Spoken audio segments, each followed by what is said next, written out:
Bienvenue à toutes et à tous dans cette nouvelle vidéo d'actualité automobile. Aujourd'hui, on va une nouvelle fois faire le point sur ce qui se passe dans le monde de l'auto et autant vous le dire tout de suite, l'actualité est particulièrement chargée. Entre des voitures électriques qui déçoivent, des constructeurs historiques qui revoient complètement leur stratégie, des usines qui ferment et des modèles emblématiques qui disparaissent, le secteur automobile est clairement en train de vivre une période de transition très compliquée. Au programme de cette vidéo, on va commencer par parler de Renault, qui vient enfin de communiquer les tarifs de sa nouvelle Twingo électrique. Une voiture très attendue, annoncée comme une solution accessible, populaire et urbaine, mais qui, une fois les prix et les équipements dévoilés, laisse un sérieux goût de déception. On verra pourquoi cette Twingo électrique risque de passer complètement à côté de sa mission initiale. Ensuite, on enchaînera avec Volkswagen et sa future Polo électrique. Là aussi, beaucoup de promesses, beaucoup d'attentes, mais quand on regarde de plus près, les chiffres d'autonomie, les motorisations et les tarifs envisagés,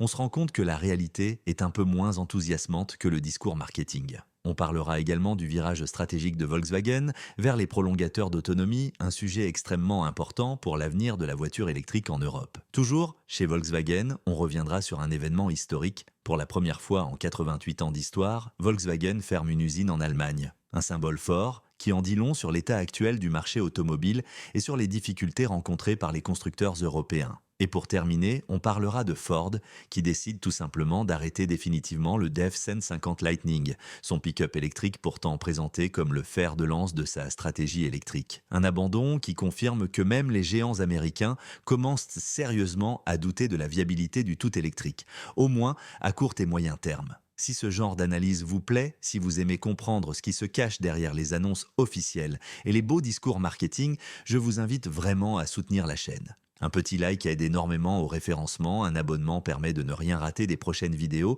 et un commentaire permet de faire vivre le débat. Allez, on attaque tout de suite avec le premier gros dossier du jour. Renault vient donc de lever le voile sur les tarifs et les finitions de sa nouvelle Twingo électrique. Une voiture qui, sur le papier, devait incarner le retour de la petite électrique accessible, simple, urbaine et pensée pour le quotidien. Pendant des mois, Renault a communiqué sur une Twingo électrique à moins de 21 000 €, présentée comme une alternative crédible au modèle chinois low cost et comme une solution idéale pour démocratiser la voiture électrique en ville. Sauf que, comme souvent, entre les promesses et la réalité, il y a un fossé. À l'ouverture des commandes, la fameuse Twingo électrique à moins de 22 000 € n'est tout simplement pas disponible. Pour pouvoir commander cette voiture dès maintenant, il faudra obligatoirement passer par la version Techno, affichée à 21 090 €. La version Evolution, annoncée à 19 490 €, ne sera commandable qu'à partir du printemps 2026. Autrement dit, le prix psychologique, tant mis en avant par Renault, est pour l'instant purement théorique. Côté équipement, la version Evolution propose tout de même un minimum syndical avec 2 écrans, un combiné d'instrumentation de 7 pouces et un écran central de 10 pouces pour l'infodivertissement. On retrouve également le régulateur de vitesse, la climatisation manuelle, le frein de parking électrique, l'aide au stationnement arrière et les sièges arrière coulissants. Rien de honteux mais rien d'exceptionnel non plus. La version Techno, plus chère, ajoute évidemment quelques équipements supplémentaires comme le système Open Air Link, la climatisation automatique, le régulateur de vitesse adaptatif et le fameux mode de conduite One Pedal très apprécié sur les voitures électriques puisque permettant de ralentir jusqu'à l'arrêt simplement en relâchant l'accélérateur. Mais là où le bas blesse, c'est quand on commence à regarder les aspects essentiels d'une voiture électrique moderne. Premier problème majeur, l'autonomie. Avec seulement 263 km annoncés en cycle WLTP, cette Twingo électrique est clairement cantonnée à un usage strictement urbain et périurbain. Impossible d'envisager sereinement de longs trajets et encore moins des départs en vacances. On est ici sur une voiture d'appoint, une deuxième voiture du foyer et non une voiture principale. Et c'est là que le problème devient sérieux. Dépenser entre 19 000 et 22 000 € pour une voiture secondaire limitée en autonomie, ça commence à faire très mal. D'autant plus que Renault enfonce le clou avec 2 choix particulièrement discutables. Premier choix incompréhensible, l'absence de recharge rapide de série. Quelle que soit la version choisie, la Twingo électrique se limite à une recharge AC à 6,6 kW. Résultat, il faut environ 4 heures pour recharger complètement une batterie de seulement 27,5 kWh. Pour avoir accès à une recharge rapide d'essai allant jusqu'à 50 kW, il faudra ajouter 500 € en option. Et même avec cette option, on reste sur des performances très modestes par rapport à ce que propose la concurrence. Deuxième radinerie, difficilement justifiable, le câble de recharge pour prise domestique n'est pas inclus. Peu importe la version, il faudra rajouter 400 € pour pouvoir brancher la voiture sur une prise classique. Autrement dit, si c'est votre première voiture électrique, vous êtes quasiment obligé de payer un supplément, soit chez Renault, soit pour faire installer une prise dédiée à domicile. Au final, la fameuse Twingo électrique à moins de 21 000 € se transforme très vite en une voiture à plus de 21 000 € si vous voulez un minimum de polyvalence. Et à ce prix-là, la concurrence est rude. Pour plusieurs milliers d'euros de moins, des constructeurs comme Leapmotor proposent des modèles mieux équipés, avec une autonomie équivalente, la recharge rapide incluse et sans options indispensables facturées à prix d'or. Si vous trouvez ce genre d'analyse utile, pensez vraiment à vous abonner à la chaîne. C'est exactement ce type de décryptage que je propose régulièrement pour vous aider à y voir clair dans la jungle automobile actuelle. Passons maintenant à Volkswagen, qui est lui aussi au cœur de l'actualité. Le constructeur allemand continue de dévoiler au compte-gouttes des informations sur sa future Polo électrique, appelée ID Polo. L'objectif affiché est clair, proposer une citadine électrique à 25 000 €, capable de rivaliser avec la Renault 5 électrique et la Peugeot U208. Sur le plan technique, Volkswagen fait des choix intéressants. Contrairement à beaucoup de modèles électriques actuels, l'ID Polo sera une traction avec la puissance transmise aux roues avant comme sur les anciennes Polo thermiques. Un choix qui vise à réduire les coûts et à conserver un comportement routier familier pour les clients historiques de la marque. La voiture inaugurera une nouvelle technologie de batterie dite Cell-to-Pack,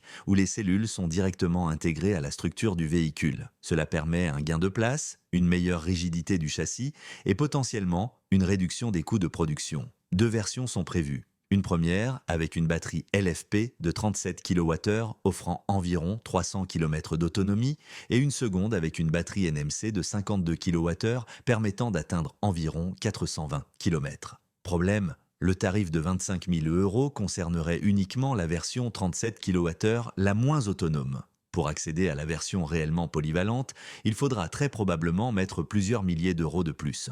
Autre point décevant, la promesse initiale de Volkswagen était de proposer 450 km d'autonomie pour 25 000 €, une promesse qui, clairement, ne sera pas tenue. Et face à une Renault 5 électrique plus attractive sur le plan du design et parfois mieux équipée, l'idée Polo risque d'avoir du mal à convaincre. Volkswagen commence d'ailleurs à sérieusement douter de sa stratégie 100% électrique. Le groupe travaille désormais activement sur des véhicules électriques à prolongateur d'autonomie, une technologie déjà utilisée en Chine. Le principe est simple, un petit moteur thermique embarqué sert uniquement à produire de l'électricité, sans jamais entraîner directement les roues. Cette solution pourrait permettre de rassurer les clients réticents à l'électrique pure, tout en respectant les futures normes européennes. Et justement, au moment où je tourne cette vidéo, la Commission européenne n'a toujours pas tranché sur l'autorisation de ce type de motorisation après 2035. Mais il y a de fortes chances que cela soit validé. Ce virage stratégique s'explique aussi par un événement historique. Volkswagen vient de fermer son usine de Dresde, en Allemagne. C'est la première fermeture d'usine sur le sol allemand en 88 ans d'histoire. Une décision lourde de sens, motivée par la chute de la demande pour les voitures électriques comme l'ID3 qui y était produite. Si cette information vous semble importante, pensez à la partager et à laisser un commentaire. Ça aide énormément la chaîne et ça permet de faire remonter ce type de sujet dans les recommandations. On termine cette vidéo avec Ford qui confirme officiellement l'arrêt du F-150 Lightning, son pick-up électrique. Un modèle pourtant présenté comme révolutionnaire et destiné à prouver que l'électrique pouvait aussi fonctionner sur le segment des pick-up aux États-Unis. Sur le papier, les ventes ont progressé, passant de 16 000 unités en 2022 à 34 000 en 2024. Mais Ford visait 150 000 ventes annuelles. En cumulant toutes les ventes depuis le lancement, le constructeur n'atteint même pas cet objectif sur plusieurs années. La faute à un produit mal positionné, trop cher et en décalage complet avec les attentes du marché américain où les acheteurs de pick-up restent massivement attachés aux motorisations thermiques. À cela s'ajoute une politique tarifaire totalement incohérente avec un prix annoncé à 40 000 $ et des versions finalement vendues entre 60 000 et 90 000 $.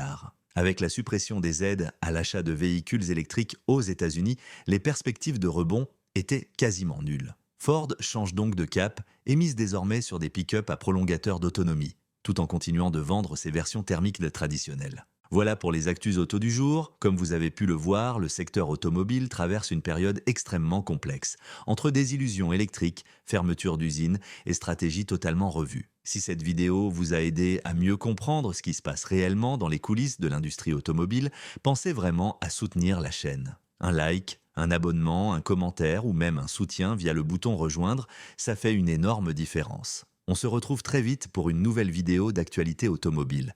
Prenez soin de vous, à très vite, ciao.